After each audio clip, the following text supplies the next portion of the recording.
kalau nggak infak, nggak persenan, sama juga makan ayam sak tai-tainya, sak bulu-bulunya gitu. Lah kan kita kan beli kalau begitu kan. Ada ipar saya ini meninggal dalam keadaan sujud. Jadi dia lagi sujud, terus udah nggak bangun-bangun lagi gitu. Terus meninggal kan. Nah, terus saya cerita sama kakak saya, itu ada ipar adiknya suami saya itu meninggal loh dalam keadaan sujud. Wah, itu insya Allah tuh masuk surga tuh. Tapi apa jawab kakak saya? Ya enggak lah, orang kafir.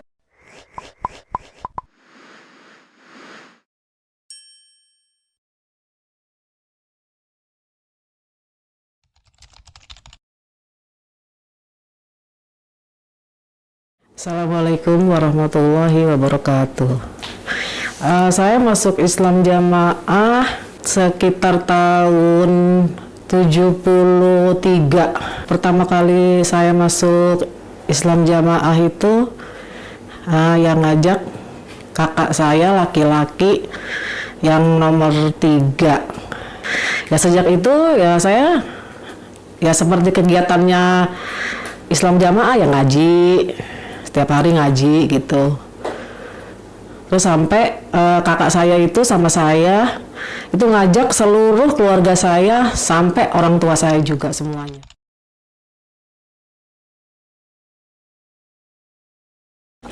Saya keluar dari Islam Jamaah tuh berawal dari anak saya yang paling tua. Anak saya yang paling tua tuh kebetulan tinggalnya di Auckland. Kebetulan anak saya kan tuh balik di Auckland sana. Dengar-dengar kabar katanya dia dinonaktifkan sebagai mubalek. Nah kan saya tanya, kenapa kamu dinonaktifkan gitu. Terus dia cerita, karena saya mau nyari ilmunya kemana gitu, saya tanyakan.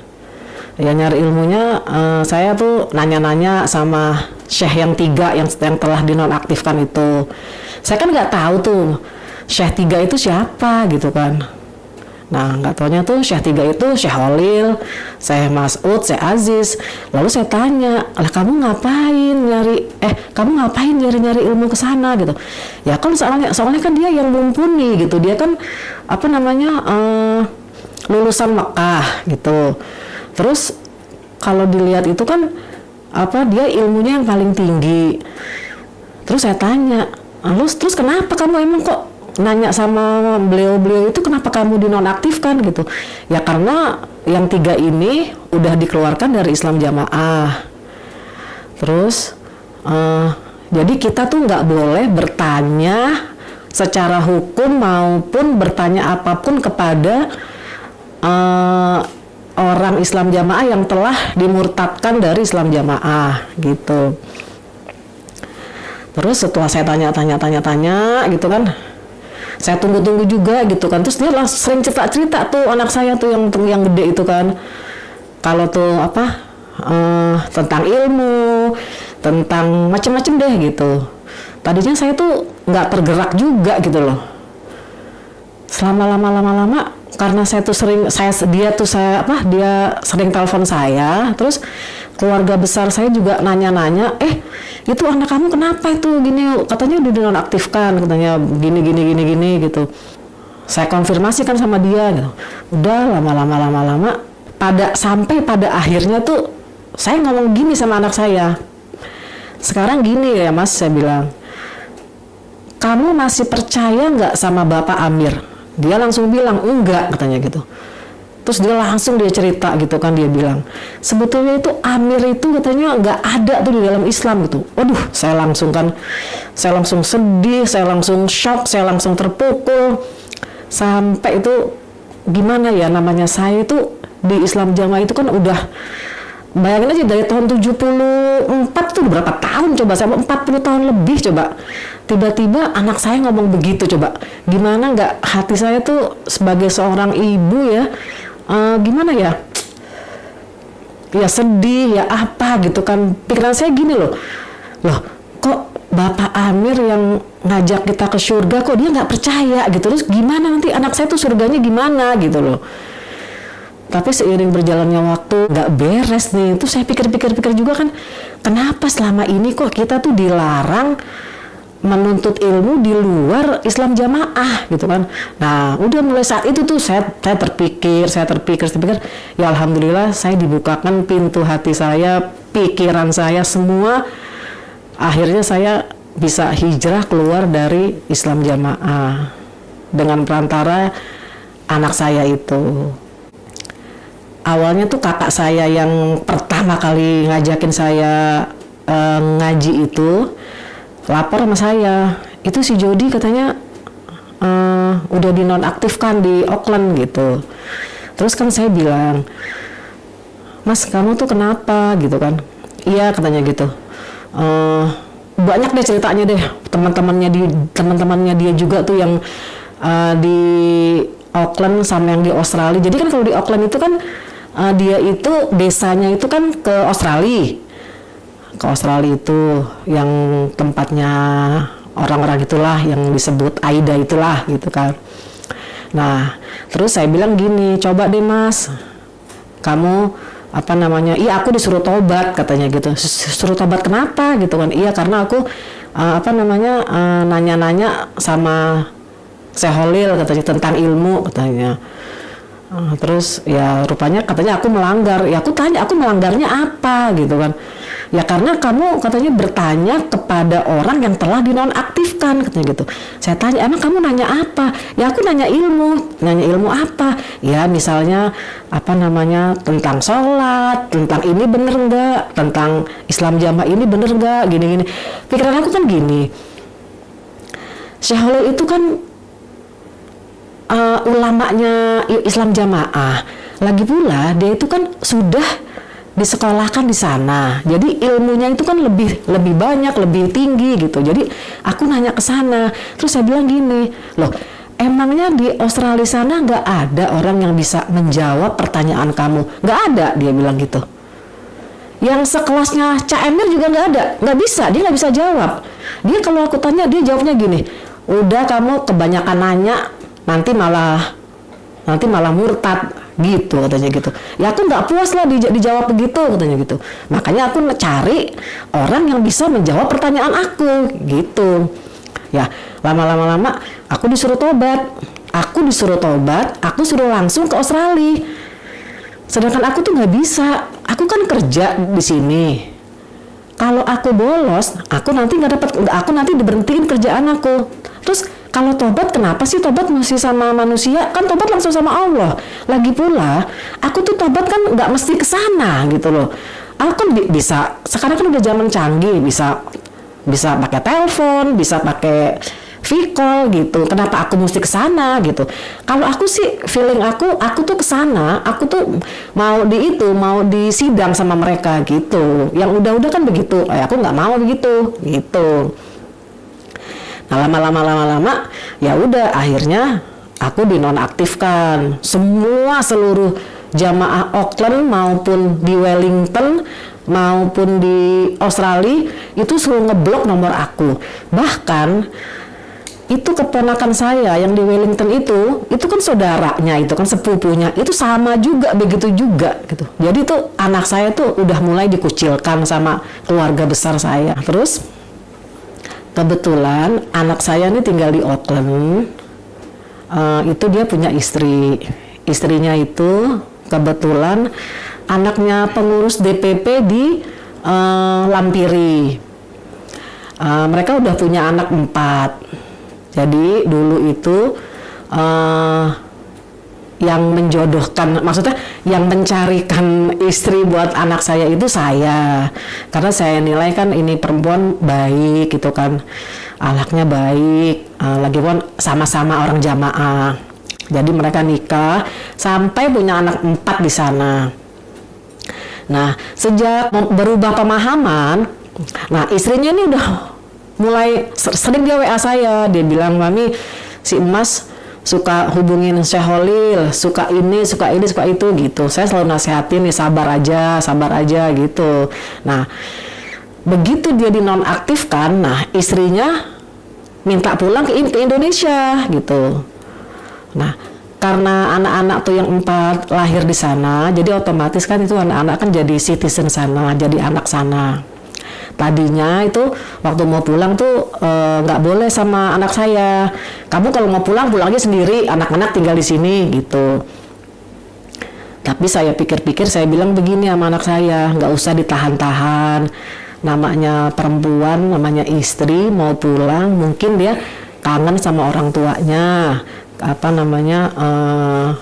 Lagi pula kan anak itu kan lebih baik diasuh sama ibunya gitu. Akhirnya diizinkan deh tuh mereka pulang gitu kan. Terus pulang dia ke Indonesia. Tapi kata anak saya gini, kalau aku sini katanya, feeling aku dia itu nggak bakal balik ke sini gitu. Loh kenapa gitu? Ya pastilah dia nggak boleh sama orang tuanya gitu. Oh saya bilang gini, oh nggak apa-apa, saya bilang gitu, kita lihat aja nanti kodarnya gimana gitu. Bener kan, mereka pulang tuh ke Indo bawa anak 4. Nah sudah gitu, udah lama-lama setelah di sini kira-kira seminggu atau 2 minggu atau sebulan gitu saya lupa ya. Itu orang tuanya datang tuh sama menantu saya ke sini gitu. Terus orang tuanya bilang, kayaknya Jody udah berubah pemahaman gitu. Terus saya sama bapaknya tuh ngobrol-ngobrol. Terus kata bapaknya gini, ngomong sama bapaknya tuh sama besan saya gini, Pak kira-kira gimana ya kalau orang tuh memutus tali silaturahim tuh gimana ya hukumnya gitu. Bapak ini kan sama pengurus-pengurus ini kan udah tahu kalau memutus silaturahim tuh gimana hukumnya gitu. Ya udah dia nggak bisa jawab gitu. Terus menantu saya ngomong gini, Mami, kalau Mas udah berubah keyakinan, udah berubah pemahaman, kayaknya saya nggak bisa melanjutkan perkawinan ini. Oh saya bilang gini, oh nggak apa-apa, saya bilang gitu. Semua qadar, jodoh, maut itu udah Allah yang ngatur, saya bilang gitu. Saya juga nggak bisa maksa kamu untuk terus sama emas gitu. Terserah kamu aja, gimana kamu baiknya, Mami ngikut aja gitu. Ya akhirnya ya udah itu anak saya jadi dituntut cerai sama istrinya. Nggak tahu ya saya atas perintah orang tuanya, tapi nggak juga sih ya, kalau perintah orang tuanya juga mungkin kemauan dia juga gitu loh. Karena kan menurut pemahaman mereka itu kan kalau kita udah keluar dari Islam Jamaah itu kan kita tuh sama juga zina sama suami kita karena udah beda pemahaman gitu loh. Ya udah terus akhirnya kan mengurus surat perceraian. Yang bikin saya sakit hati itu waktu mengurus surat perceraian itu tuh ditulis di situ alasannya bercerai apa gitu. Jadi kan kita itu kan bikin alasan surat perceraian itu kan, saya udah bikinin begini. Tapi ditolak sama dia gitu kan. Karena apa? Karena situ saya bilang terus terang, karena kita beda pemahaman, karena dia tuh Islam Jamaah gitu. Mereka nggak terima gitu. Malah dia bikin konsep sendiri, dia bilang gini, 1, alasannya bercerai, sudah tidak ada kecocokan, oke, tidak ada kecocokan. Nah, yang kedua ini dia bilang begini, mertua perempuan saya selalu ikut campur urusan rumah tangga saya dari awal hingga saat ini. Nah, itulah yang bikin saya sakit hati. Padahal kalau saya nggak ikut campur urusan dia, itu anak-anak itu cucu saya tuh nggak bakal bisa keluar dari imigrasi Auckland, gitu. Tapi ditulisnya begitu di alasan perceraiannya itu. Nah lalu saya kan marah tuh kan, saya nggak terima, saya dibilang begitu.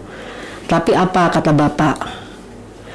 Kalau kita mau sabar, kalau kita mau urusannya selesai, ya kita harus ngalah.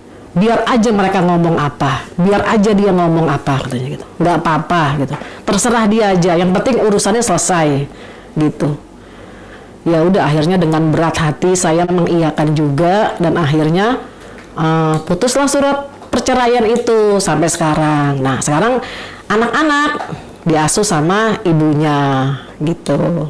Nah sekarang anak saya masih di Auckland, anak-anak sekarang udah di Indonesia semua sama ibunya.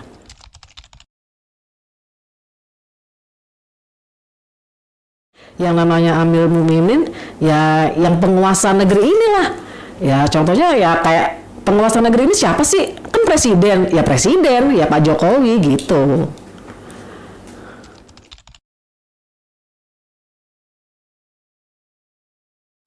Nah, itu kalau dulu ya, saya waktu dengar cerita itu kan ya namanya zaman dulu ya. Katanya tuh Bapak Amir sakti. Terus dia itu katanya bisa, kalau orang itu kan misalnya nih bisa jatuhin kelapa gitu kan. Nah, kalau Bapak Amir tuh enggak katanya. Udah bisa jatuhin kelapa, terus bisa naikin lagi ke tempatnya gitu kan. Terus dia juga ada ceritanya, dia itu katanya waktu digerebek sama polisi katanya gitu. Dia ngumpet di balik pintu, polisinya nggak bisa nemuin dia gitu kan. Kayak bisa ngilang lah gitu. Terus dia ditembak nggak mempan, dibacok nggak mempan. Nah dulu waktu mendengar cerita itu kita kan terkagum-kagum kan, wah ini nih sakti nih Bapak Amir ini kan, dia punya karomah gitu kan. Lah kita kan namanya minim ilmu kan mana ngerti kita karomah itu apaan gitu kan. Kita kan taunya kalau oh sakti nih dia gitu kan. Oh, jadi dia tuh, jadi pokoknya tuh kalau di dalam jamaah kalau yang begitu-begitu tuh bilangnya apa? Oh itu kemurahan dari Allah gitu. Pokoknya kalau kita tuh dapat musibah, oh itu cobaan. Kalau kita senang, oh itu nikmat dari Allah. Kita jangan lupa sama Allah gitu. Pokoknya itu tingkatan Bapak Imam itu pokoknya Allah, Rasul, Bapak Imam dah gitu deh pokoknya. Nah, begitu setelah saya keluar, saya hijrah, ternyata itu nggak ada yang begitu-begituan. Itu semua jin-jinan. Nah, sekarang kita pikir deh coba.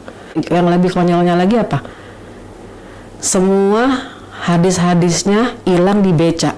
Dulu tuh saya tuh nggak terpikirkan gitu tuh. Itu tuh kan cerita konyol gitu loh. Lah, zaman dulu beca seberapa banyaknya sih? Masa nggak ketemu sih tuh hadis gitu sebeca, lagi juga tuh tukang beca buat apaan hadis sebeca gitu kan, nggak ada manfaatnya buat dia gitu. Nah dulu tuh saya tuh percaya gitu loh. Sekarang ini saya tuh mikir, ya Allah kok gue dulu goblok banget ya, begitu cerita begitu percaya gitu. Terus jadi sekarang kan kalau misalnya orang tuh kebal, orang tuh nggak bisa dihantam peluru, ya itu kan ya udah pasti jin-jinan.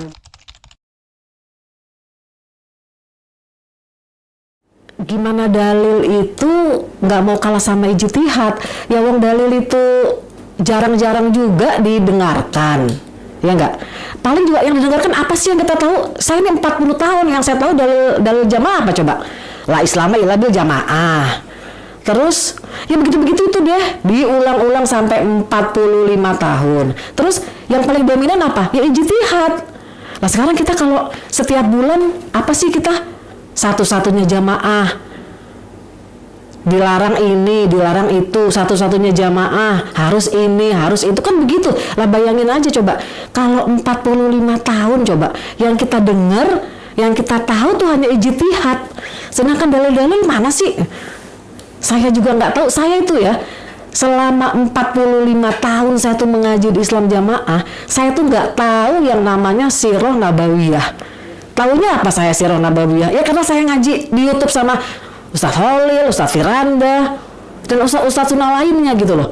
Selama ini saya tuh nggak, padahal tuh saya senang gitu loh kalau ngedengerin cerita-cerita kenabian, cerita-cerita pahlawan-pahlawan Nabi, kisah Nabi. Selama ini mana sih kita pernah diceritain kisah Nabi ini loh? Nabi itu paling juga cuma sekilas-sekilas doang gitu loh.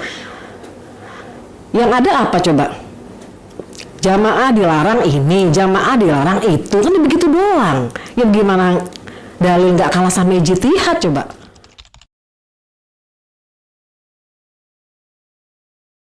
Kalau nggak infak, nggak persenan, sama juga makan ayam sak tai-tainya, sak bulu-bulunya gitu. Lah kan kita kan beli. Jadi ya mau nggak mau ya kita berlomba-lomba lah untuk infak gitu. Bahkan mengalah-ngalahkan saudara kita yang ada yang nggak punya, nggak mampu gitu. Padahal setelah saya hijrah ini, kita tuh infak yang paling utama buat siapa? Ya buat keluarga kita dulu atau keluarga kita yang terdekat lah gitu. Terus yang konyolnya apa coba?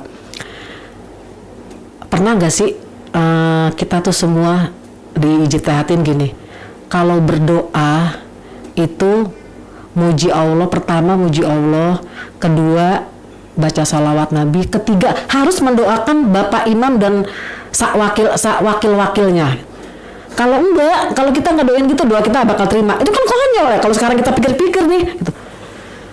Masa kita ngedoain dia coba? Sampai tuh, nah dulu saya cerita gini.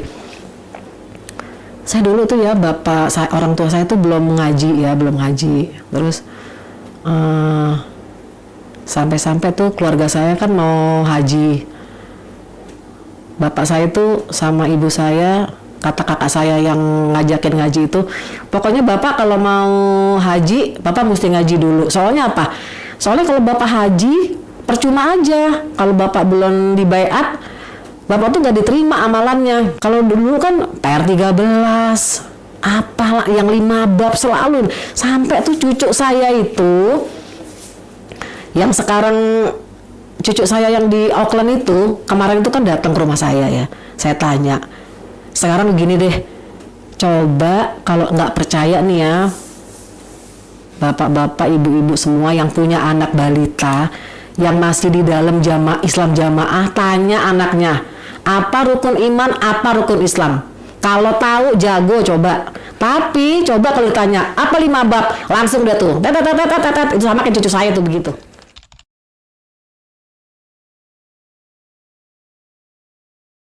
Kalau dulu sih kita senang-senang aja ya ngapir-ngapirin orang. Pokoknya kita tuh sampai-sampai, saya pernah gini ya, saya punya adik ipar ya. Adik ipar saya tuh ibadahnya tuh tekun gitu. Ya, pokoknya kalah deh kita deh yang katanya nih ngaji seminggu 3 kali, ngaji kadang-kadang 4 kali gitu ya. Tapi kita baca Qurannya masih belang bentong, bacaannya. Nah sekarang kita baca Quran aja, mana sih kita yang bener-bener fasih baca Quran, kan enggak coba sih. Nah jadi adik ipar saya ini meninggal dalam keadaan sujud. Jadi dia lagi sujud, terus udah gak bangun-bangun lagi gitu, terus meninggal kan. Nah terus saya cerita sama kakak saya, itu adiknya suami saya itu meninggal loh dalam keadaan sujud. Wah itu insya Allah tuh masuk surga tuh. Tapi apa jawab kakak saya? Ya enggak lah, orang kafir gitu jawabnya. Pokoknya apa-apa yang di luar Islam jamaah tuh udah pokoknya kafir, masuk neraka, udah titik gitu. Nah sampai sekarang pun begitu gitu loh. Nah sekarang ini kan saya hijrah ini, keluar dari Islam jamaah ini kan, kata keluarga saya kan saya murtad, saya masuk neraka gitu. Tahu nerakanya siapa ya, nerakanya dia kali, yang penting bukan nerakanya Allah gitu aja.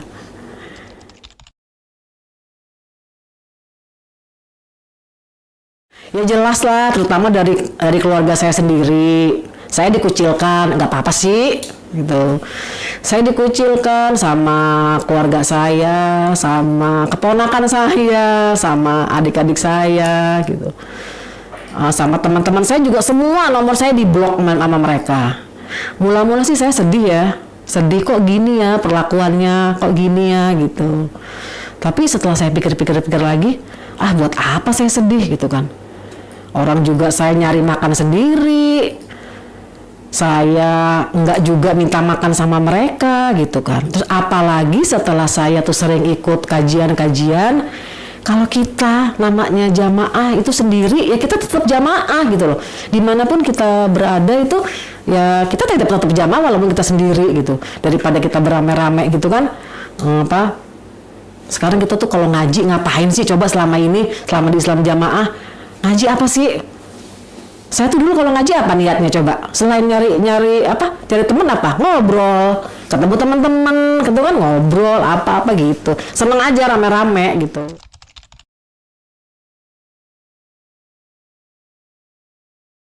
Boro-boro. Saya tahu tauhid aja baru sekarang. Saya tahu hidayah taufik, hidayah irsyad itu baru-baru ini setelah saya hijrah. Pokoknya saya itu di sisa hidup saya ini, saya mau menuntut ilmu, meninggal ketertinggalan saya selama 45 tahun ke belakang gitu. Boro-boro tahu sirah nabawiyah. Pokoknya kita tuh ya di dalam itu taunya apa sih? 5 bab. 5 bab tuh apa sih coba? Cuman ngaji, ini begitu-begitu aja deh. Pokoknya selalu nasehatnya, kalau nasehat nggak ada 5 bab itu nggak nasehat. Coba tuh, bayangin deh coba. Selama 40 tahun coba. Begitu aja ngajinya. Saya hijrah ini insya Allah udah hampir 2 tahun. Itu insya Allah nih ya. Pengetahuan saya tuh lebih banyak sekarang daripada 40 tahun. Saya lebih tahu apa coba. Saya setelah hijrah itu saya pertama saya bersyukur, terus alhamdulillah Allah masih ngasih sisa umur saya ini untuk beribadah, memperbaiki diri. Pokoknya banyak deh hal-hal yang gak saya duga, masih dikasih kesempatan sama Allah untuk memperbaiki diri saya. Jadi Allah berarti masih sayang sama saya.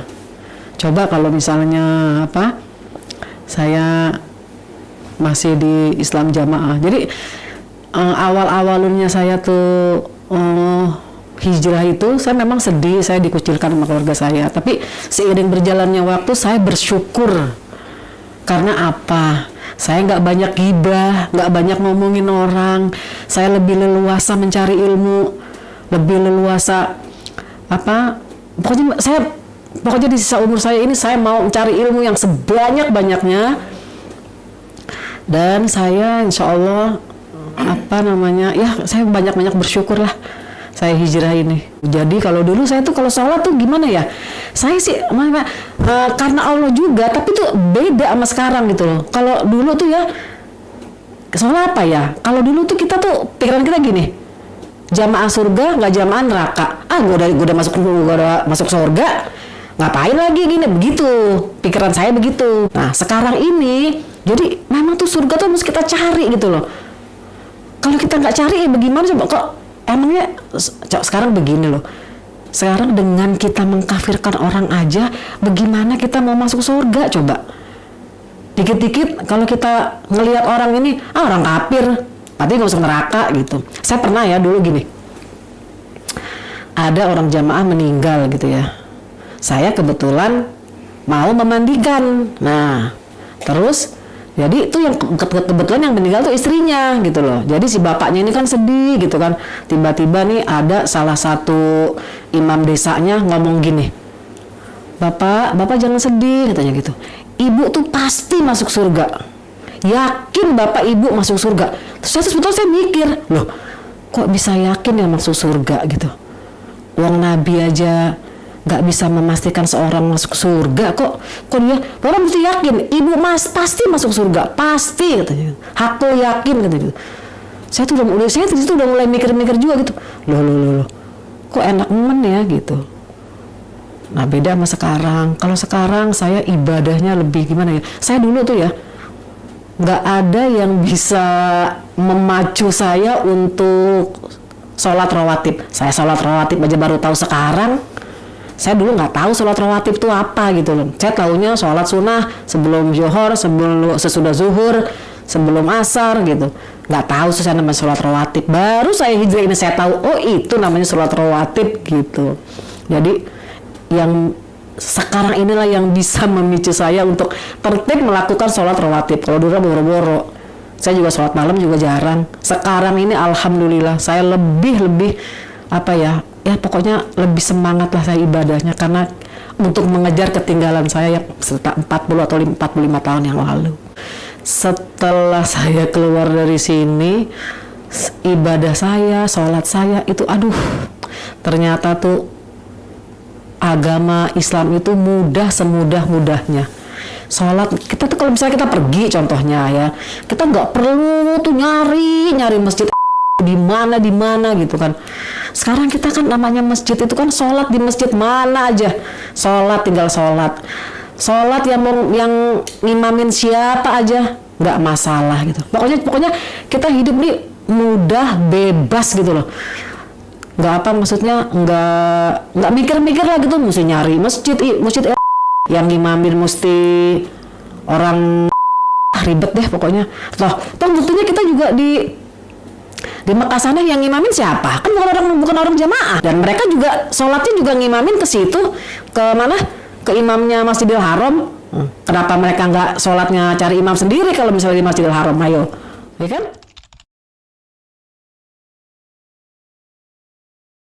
Ya pokoknya untuk semua saudara-saudara semuslim di seluruh yang masih berada di dalam,